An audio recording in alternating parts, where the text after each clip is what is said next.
Facebook and Twitter. I see we have the classic student configuration here, all the professors in the front and the students in the back. So we're very happy this evening to have back with us our good friend Julie Marie Wade. She's the author of 8 collections of poetry and prose, most recently Catechism, a love story, and When I Was Straight, poems. Her first lyrical essay collection, Wishbone, a memoir in fractures, won the Lambada Literary Award for Lesbian Memoir, and her forthcoming collection of poems, 6, was selected by C.D. Wright as the winner of the Arojo to the Lighthouse Poetry Prize. Wade teaches in the creative writing program at Florida National University and reviews regularly for the Rumpus and Lambada Literary Review. Catechism, a Love Story is a gorgeous collection of poetic essays on reading, loving, and most delightfully, reading love between the lines.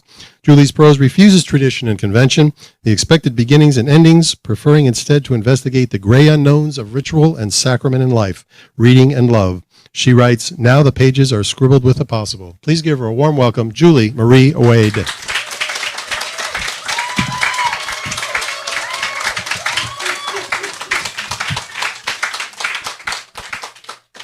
Hi, everyone. Thank you so much for being here. It means so much to me that you are. I have been sad this week, as many of us have been, about the events in Orlando, and I just think it's wonderful that you're all here at a time when it might be easier to stay home, and at a time when some of us might feel like staying home. So thank you for coming out in many ways, and thank you for giving this place, making it the kind of refuge that it is for people to read about their lives. And in this case, I'm going to read a little bit about mine tonight. Catechism, a Love Story is a book that I always think of as just one book, like one book-length essay. It is written in 7 sections, or chapters or essays, however you want to think of them, and they are ordered after the 7 Catholic sacraments. I chose the order before I wrote the book, so I had to think about putting the content into the form. The order that I chose for the sacraments is baptism, Eucharist, reconciliation, matrimony, holy orders, anointing of the sick, and confirmation. And I thought tonight I would read a little bit from the first 2 sections in the book, and then a longer narrative part that comes near to the end. The first part of the book, it is a catechism. So the book begins with a question, and the question, I was trying to find the question that I thought captured in some ways what adulthood has been for me so far, sort of the question that has guided my adulthood. And that question came to me in the form of a Joy Graham poem. The question, what is the difference between being spared and being saved? And so part of this book, I think, is a reckoning with that. And to give you kind of the resting heart rate of the book, I'll read you the first 2 pages of Baptism, beginning. Before there was a once and an always, a smooth envelope with a clean sheet of paper inside. The future appeared mathematical, province comprised of formula and calculation. Consider, for instance, this geometry: row of weathered shoes, vintage green vacuum cleaner, apartment indifferent to its solitary inhabitant. The hypotenuse of before is then.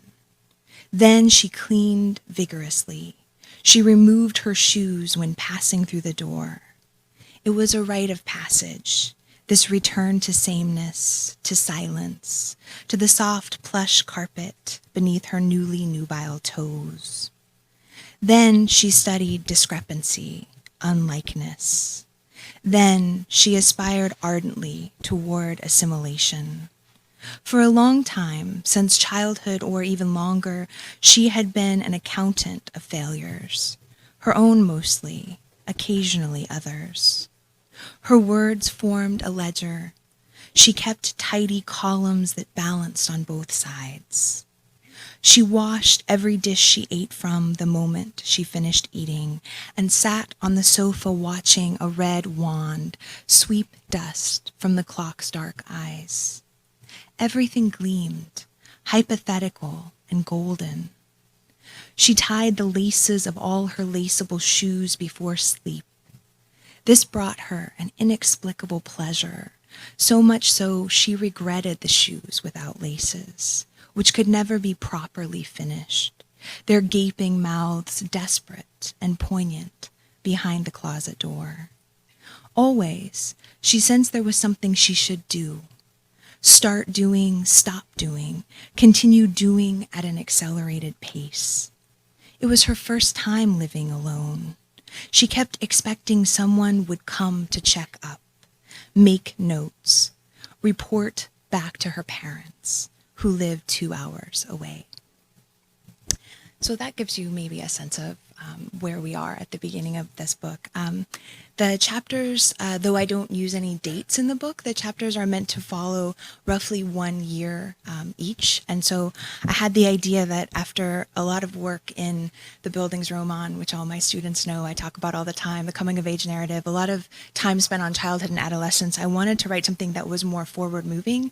And the thing about getting a little older is that you finally have a past that's in adulthood.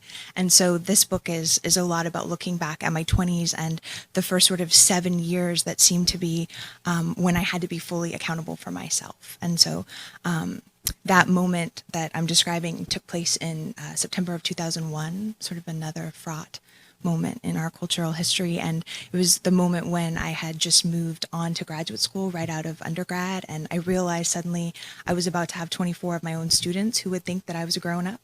And I was going to have, my name on the lease and my name on the bills, and everything about my life was now my own. And I didn't know if I was going to do it right, if I was ready. And a lot of my childhood had been about setting me up for a certain kind of life.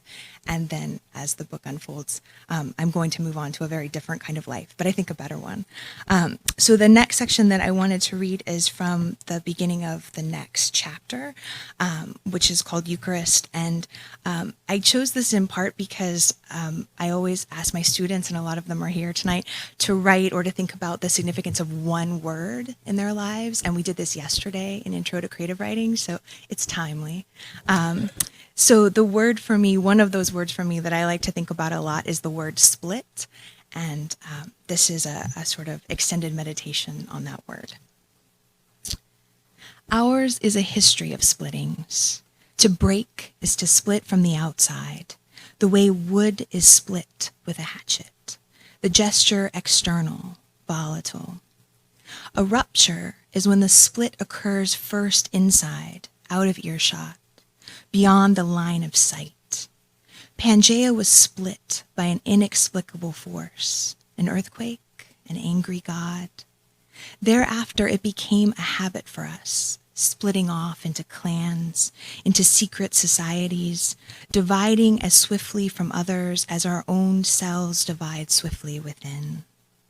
Think of those girls in ballet class, the ones who stretch their legs across the chalky floors in two opposing directions, their bodies confident in this contrapuntal motion, such that they were able to remain one body, anchored at the hips and groin, each girl the leaf and centerpiece of her own variegated table.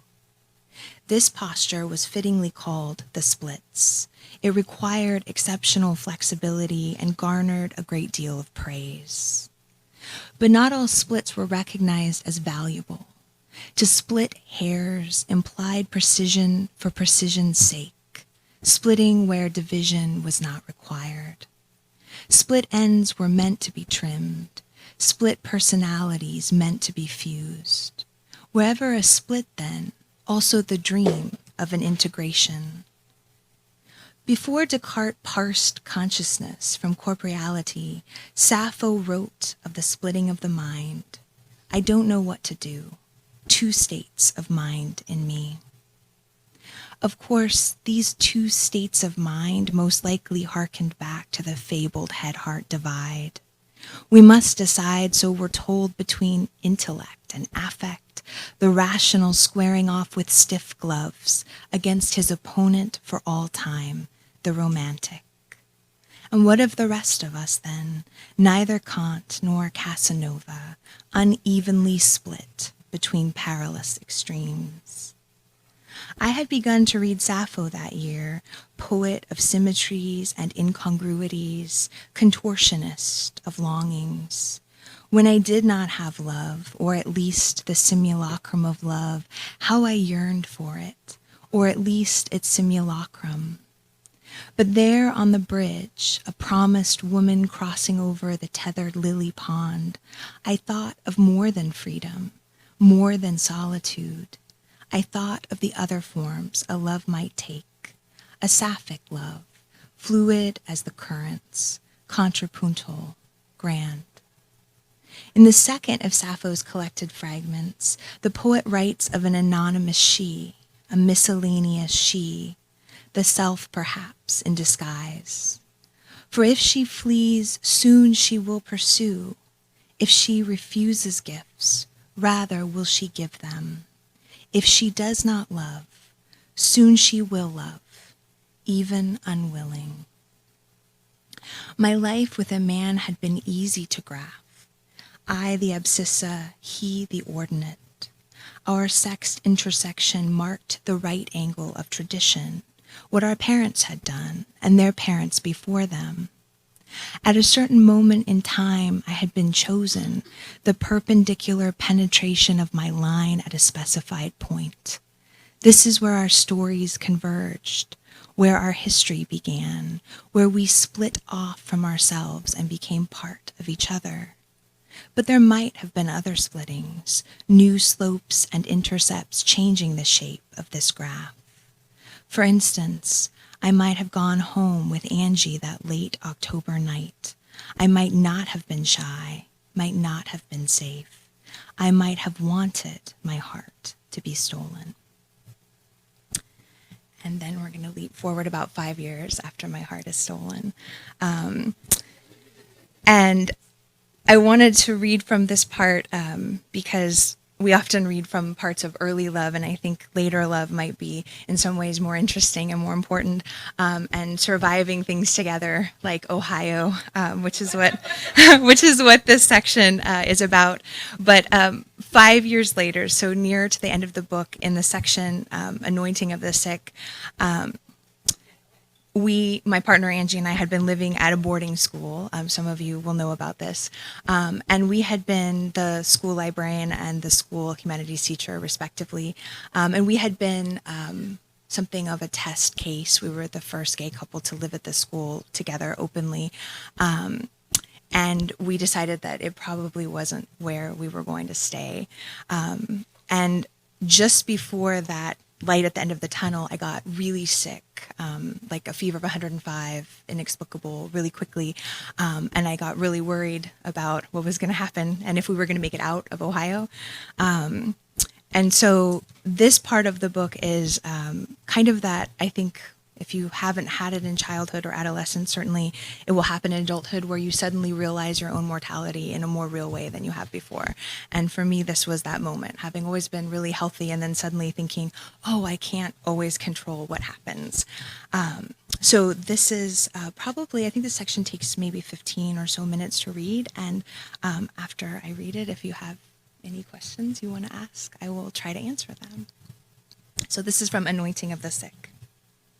And I guess I do want to say here that there are two things I was thinking about at this time that are not in the book per se, but they're sort of pressing on the book. They're kind of the triggering town. At this time, I thought to myself, I could die. Like, this could be the end of it. And I'm only 28. And I thought, I'm not going to necessarily get to do two things I really want to do, which is marry my true love and publish a book. And the good news is both of those things can happen, but sometimes you have to wait a long time for them to happen. So here is where we commence. It seems in retrospect I had been sick a long time. Low-level infection in the kidneys, they say. Didn't you notice anything different, anything strange? All of it, I said, all of it was strange. A fever is a thing you want to break. It is not treasure. It does not belong to glass cases in spaces cordoned off with velvet ropes. As you strapped me into the front seat, as my body shook and shivered and sank and rose, I tried to start the soundtrack in my mind. Let us go then, you and I, when the evening is spread out against the sky. It was. There was the evening spread, not like a patient, not at all, but like a lover, eager, waiting, a late spring evening doused with stars. Let us go then, let us go. Almost, you said, not quite. We'll be there soon. The hospital sat like a craterous moon on a school play's stark horizon. I crossed the chilly threshold before collapse. Then I was singing with the mermaids each to each. I was making promises I hoped that I could keep. First, the air is blue, and then it is bluer, and then green, and then black. I am blacking out, and yet my mask is powerful. It pumps my blood with power.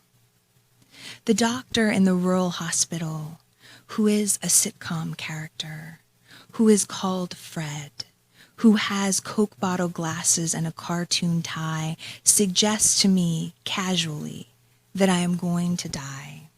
"Who's this young lady here, your sister?" he asks, pointing to you, pointing to the one who has loved me in all my good health, the one who will love me even now, even in sickness, even in death.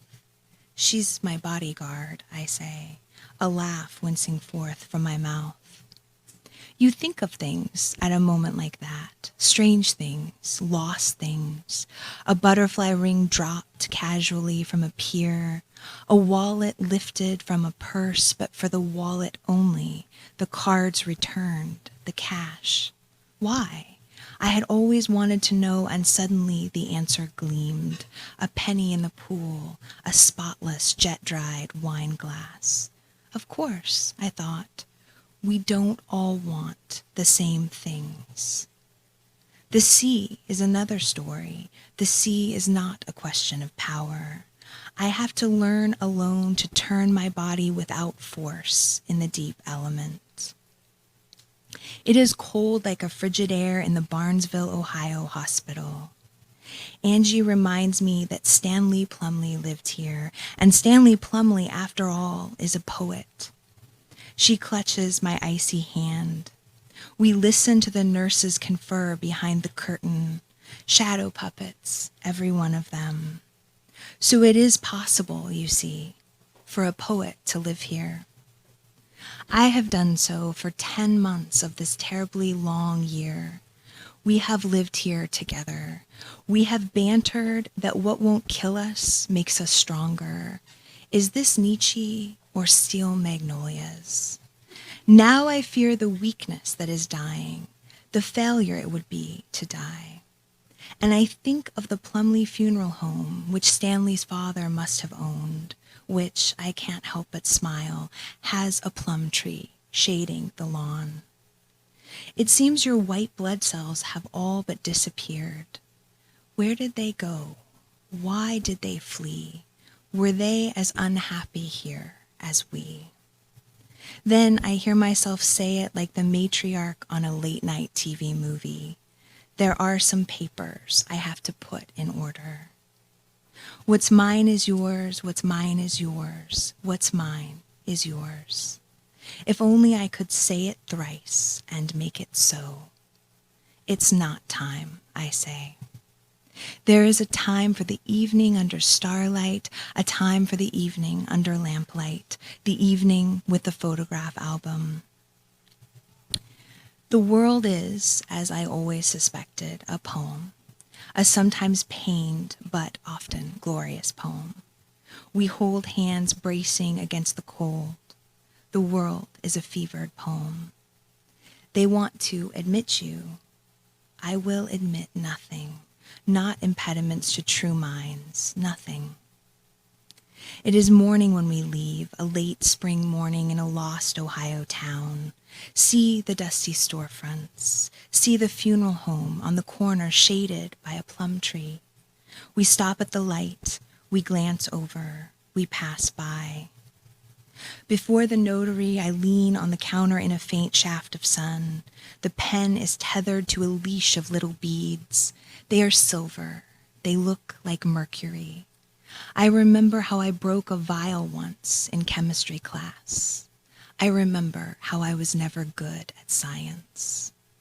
And now it is easy to forget what I came for among so many who have always lived here.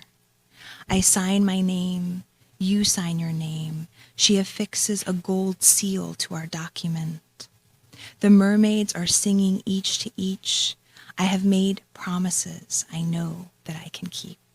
Just in case, you say. Just in case. But we won't go back to that hospital. We will drive 100 miles to a city we used to love. True, it was not an easy love, but Pittsburgh will take us back, will make us new. Pound's Emperor, the black calligraphy on the bathtub wall. I think in poems now, fevered poems. I came to explore the wreck. The words are purposes. The words are maps. I came to see the damage that was done and the treasures that prevail. If I were really dying, wouldn't my whole life flash before my eyes? Doesn't it anyway? Her clement hands clutching the wheel, her soft breath coffee sweet and somber. Crossing into West Virginia. Remember when you took me to Sistersville? That was a good birthday, if you say so. Everything was haunted. Everything was perfect. We remember things the way we want to, I guess. Crossing into Pennsylvania. I never understood what a keystone was, but we lived in the state 4 years. It's an anchor, you say. It's the thing that holds everything else in place. Oh, I say, like skin or drifting off again, love. What I like is this phrase, in the interim. It is the soft bread between the crusts of beginning and end. In the interim, between the Evergreen State and the Buckeye State, came the Keystone. We stayed there 4 years. It was not beautiful, not at first, and we thought Pittsburgh a debutante past her prime, a puckered, vengeful woman with her midriff showing, go-go boots, and a bad case of gold lame. We thought her outdated. We thought her embarrassed and trying too hard. But in her end, of course, was her beginning. After the steel days came the flash dance days, when for a moment nostalgia got the better of her. We had strolled down that flash dance walkway dozens of times until you tripped once right where Jennifer Beals once stood. You were not starstruck. There was a bottle in your hand, glass, and the bottle didn't slip out of your hand, if only it had. Are you sisters? The paramedic asked. You were bleeding. The ambulance driver took you and back. This is my partner, you said, meaning we are part of the same story, meaning we read together and share the climax, every denouement, every resolution. In our ends are our beginnings. But then the city began to grow on us, ivy on a chimney, lichen on a stone. We began to appreciate the small things, the flourishes, not the potholes, not quite, but all the red doors, the 3 rivers, the neon ketchup bottle, all the red doors. This is the place, and I am here, the mermaid whose dark hair streams black, the merman in his armored body. We circle silently about the wreck. In the interim, the timid young doctor with the trembling hands stitched your palms with silver thread. Like mercury, I said. You're my first, he confessed. I've only sewn pig's feet before. You open your palm to me in the car, before we pass through the tunnel, before we glide once more into that silent, groping dark. I search for the scar. In the interim, think of the wreckage, the damage done, but also think of the wounds that heal. The Western Pennsylvania hospital shone like Helios over a vast and crowded horizon. I'm more Sisyphus than Icarus any day, I say. Is this not the book of myths? Am I not entitled? Let me keep trudging, Lord of Light. Let me keep rolling gladly this stone over these stodgy hills. We are, I am, you are, by cowardice or courage, the ones who find our way back to this scene. They slide the sharp plastic bracelet over my wrist. Who is this, they ask, pointing to you now, but not presuming. My keystone, I murmur. The fever is a mercury vial. I want to throw it down, watch it break. What is the thing I came for? There is a bed with bars on the sides, a bed that is hard to climb into, hard to climb out of. There is a whole city spread like a lover below me. A lover, I say, eager, waiting.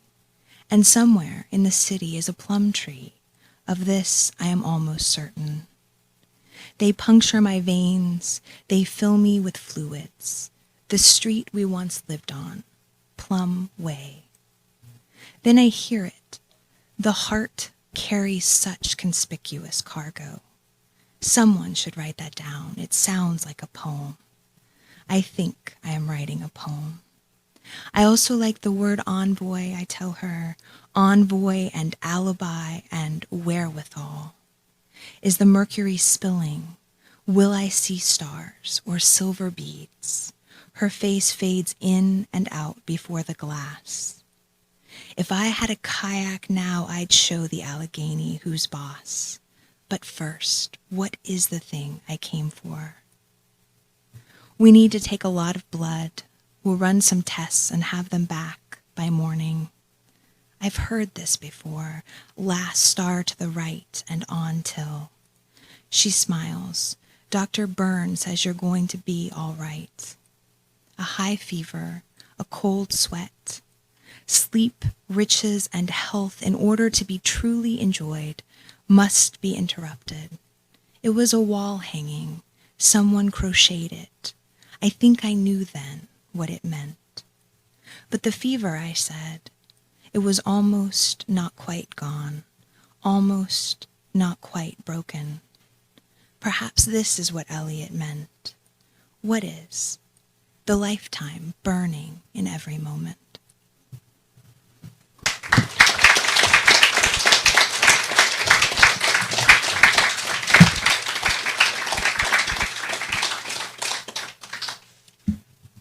Do you have any questions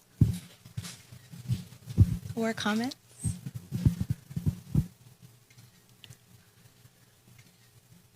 Louis? Oh, that is a good question. I'll have to think if I know how I came up with them.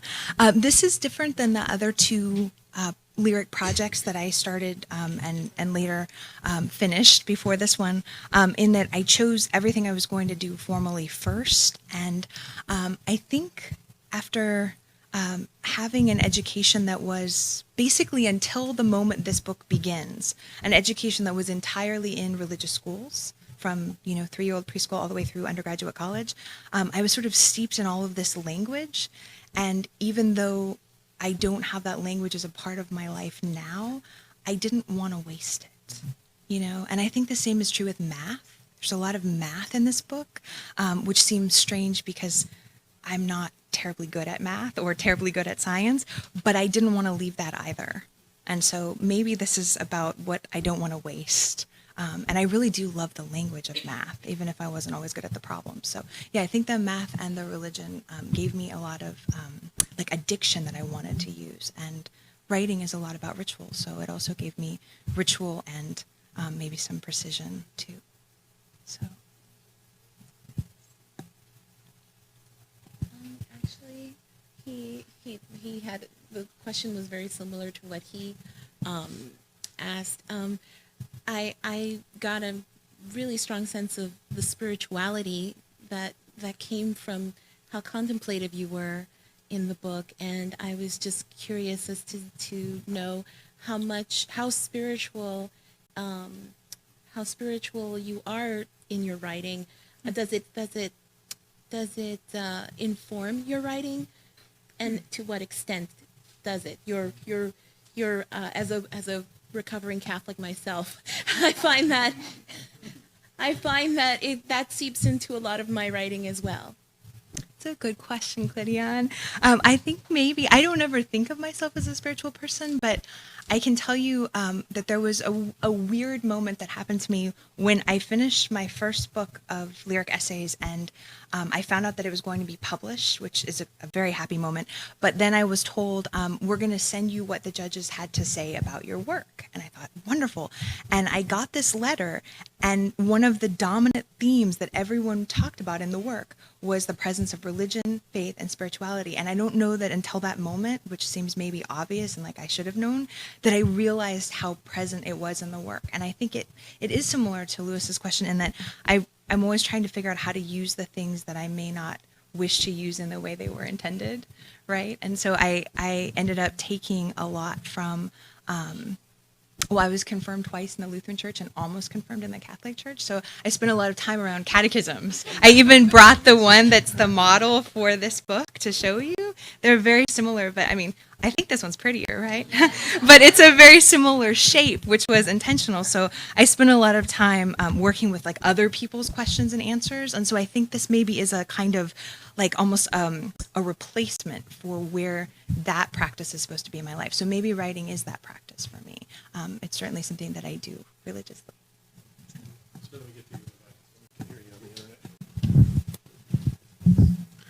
In the 7 sections, are there any that you would, or one that you would consider to be the keystone of the collection? Miguel, nice question. That's really good. I don't know. I guess I always tell my students to look for the fulcrum. And so I guess that would be the 4th one, right? Which is matrimony. But it comes earlier in the arrangement, because when I was deciding to do this book, I was looking back, right, over 7 years. And so I was working from what I knew had happened, not from what I knew would happen. And so I guess in a kind of physical way in the book, matrimony is the keystone, but maybe that's more than, maybe that is symbolic and not just random in some way. But that section is a lot about reckoning with the idea of marriage when you don't think that it is an option that you will have. And so you can't proceed as though it is one that you will have. And so maybe that is the keystone. And maybe that's why I put it in the center of the book, because it's kind of the question that I think is always there for heterosexual couples, but until very recently wasn't always the question that was there for gay couples. So you're not sure how to feel about it because you're not sure that you can be a part of it, and then if you'd want to be a part of it. So maybe that is the keystone. I'll have to think about that. Good question. Thank you.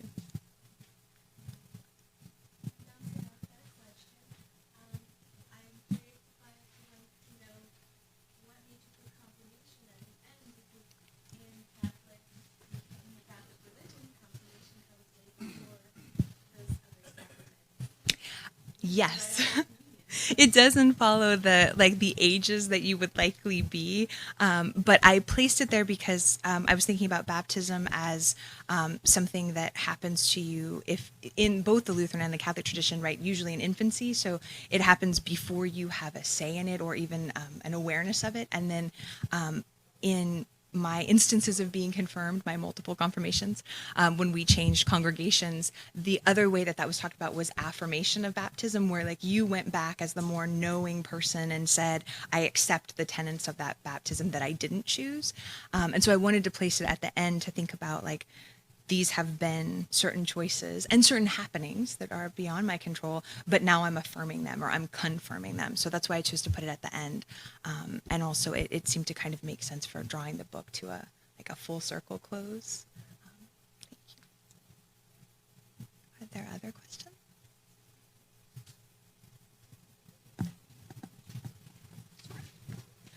Lauren. And it is so nice to see you. It's so nice to see you too. I was just wondering, were there any moments of your life or themes or questions about your life that you were revisiting when you were engaging with this project that you had already written about? And did you have any very different experiences with them, or maybe even were they similar to when you had previously written about them? And I was just wondering what you thought made the difference. Was it just all the experiences you've had since, or did it have anything to do with the form that you chose for this project? I'm hearing a lot of questions in there, and they're all good. Thank you. No, this is what a lyric essayist should have, and you are one, is an abundance of questions. So I guess what I could say is that this book, I mean, I've hinted at this, that this book was different in how I went about writing it, but at the moment where this book begins, the moment of going to grad school for the first time, I took a lyric essay class, even though I was on the books as a poet, and some of my students now at FIU are poets on the books, but they took a lyric essay class, or fiction writers who took a lyric essay class, and it gets you. And you want to do it, and you don't always know why, but I took that class and I loved it, and so I kept having this kind of semi-secret lyric life where I kept writing lyric essays, but I was always on the books as a poet, and that was liberating because I was doing something that wasn't connected with my thesis, it wasn't connected with anything about my degrees, but it was something that I really couldn't stop doing. And when I came to put together the first two books, I was putting them together by arrangement. Like I'd already written a lot and I was going back and saying, well, do these add up to anything? Do these make a book? And that's a really different way to put together a book, right? Because you get to pick and choose, you get to leave things out. I left a lot of things out that didn't seem to fit, and I parsed them into the books that were Wishbone and Small Fires. But with this project, which came after I had done that, I thought maybe I need to be, this seemed more lyric essay to me, like uber lyric essay. I needed to do something where I set a lot of formal limitations first, and to see what would happen, right? Like to see, so it's always in some ways the same content. And I feel okay about that because my mentor, one of them, Bruce Beasley, always says you only write about 6 things your whole life. So your challenge is to find a new way to do it. And so for me, this just helped me get into the material differently, and it felt very this isn't a great description necessarily, but like gauzier prose than the earlier work, and that's a little scary because you think, well, does it have enough substance? So that's why it seemed important to have like a clear lexicon that I was using and a clear concept that I was using, because I wanted to let the prose get gauzier than in the other work, which I would say is a little bit more, like cotton, a firmer fiber. Yes. Were you comfortable incorporating it into your writing? Because I know that, especially, well, for a lot of writers, myself included for a while, it was something that you kind of wanted to avoid, and people actively told you to avoid. Don't bring it in, otherwise you're going to be pegged in a pigeonhole and that sort of thing.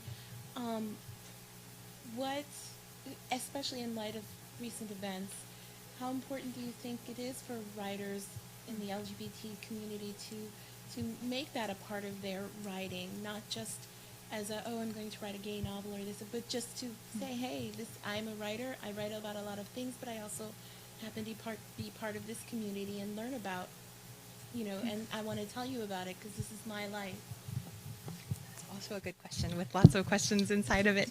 I think in some ways you have to be, you have to be authentic with your reader. And so if it is not, one of my favorite poets is Mary Oliver, so maybe I should start there, who lived her life with another woman. I think she would identify as a lesbian, but that's not the main content of her work. The main content of her work is nature. And when I read a Mary Oliver poem, I think, this is so clearly what matters to her. Like, this is so clearly, and when I read a Mary Oliver poem, I'm not looking for an exposition of any kind of lesbian experience. I want to see how she sees the natural world, because I know that's at the epicenter of why she writes. So I could never make a mandate for what someone else should write about, but I do know that way back when I was an undergraduate, I always was drawn to the self-referential arts, and they're fraught. There's never going to not be a fraughtness about them, right? Like, should we be writing about ourselves? Should we be writing about other people? Is it narcissistic? Is it unfair? Is it unethical? These are questions that I grapple with, but I've always been drawn to the self-referential arts, even before I had any kind of life to reference. I was really, and even before any kind of love life to reference, I was definitely drawn to them. So I know that comes from something in me of wanting to look very closely at experience that would be true, I think, no matter who I grew up to be or who I grew up to love. I just was drawn to confessional poetry, like the minute I read Sharon Olds, the minute it was just a lightning bolt. And the minute that I encountered creative nonfiction, which I guess I was pretty lucky because my college in the 90s, right when that term was beginning to be used, had these classes, and I took them, and it was like I knew for better or for worse, that I was involved with these genres. And so, so I think for me, it feels authentic. Like, of course I'm going to talk about my sexuality because it's part of my whole experience of the world. But also, you know, if I saw in nature what Mary Oliver saw, it might be a different story that I would write. Deborah Dean? I feel like I should know the answer to this, but I don't. What's the difference between lyric essay and poetry? Oh, that's the $1 million question, right? That's the question probably on everyone's mind. Well, for me, I have a sense when I'm writing a lyric essay that it is a lyric essay, but I can't always explain why. I mean, one of the reasons is because it's usually longer, though that's not always true as we come across book-length poems. I mean, I guess you could say most lyric essay collections are not all, or at least mostly lineated. Like they do use paragraphs, even though I have excerpts. Obviously, you heard a lot of excerpts of poems embedded. I think the lyric essay starts in sound, right? It starts in a kind of rhythm and a kind of cadence, and so that's not unlike poetry. But a weird thing that's happened to me is that I find that a lot of the things that we think of first when we think of poetry, like sound, you know, like prosody, I associate that more with how I go about making a lyric essay. And when I go about making a poem, I find myself wanting to do things in poems that are often thought of as essayistic in the traditional way, like not necessarily polemical, but like investigative. Not that this isn't investigative, but it feels like maybe I'm just a contrarian in my own way, and I like to do the thing in prose, so-called, that feels most poetic, and the thing in poems that sounds like something a prosist would do. I don't know. So I just keep reading things that seem like lyric essay collections to me, and then putting them on my syllabus, and then asking my students what makes these lyric essays, and then that's how we go. So I guess it's an inductive process. There is no one right answer, but it's usually about some sort of like forward moving, like following the sound and leading into the questions. And it's usually longer, and it's usually in paragraphs, even though there may be poems embedded. So that's my not fully substantial answer, but yes. The question of the lyric essay is still open, you know, and there are a lot of books, actually, I should say, that I teach in the lyric essay class that have the title lyric essay / not the title, the genre marker, lyric essay / poetry. So like Claudia Rankine, both of her collections of the last 10 years, Don't Let Me Be Lonely and Citizen, are lyric essay / poetry, because I'm not sure that anyone was sure what to call them. Just good, just really good, so. Thank you all so much for coming.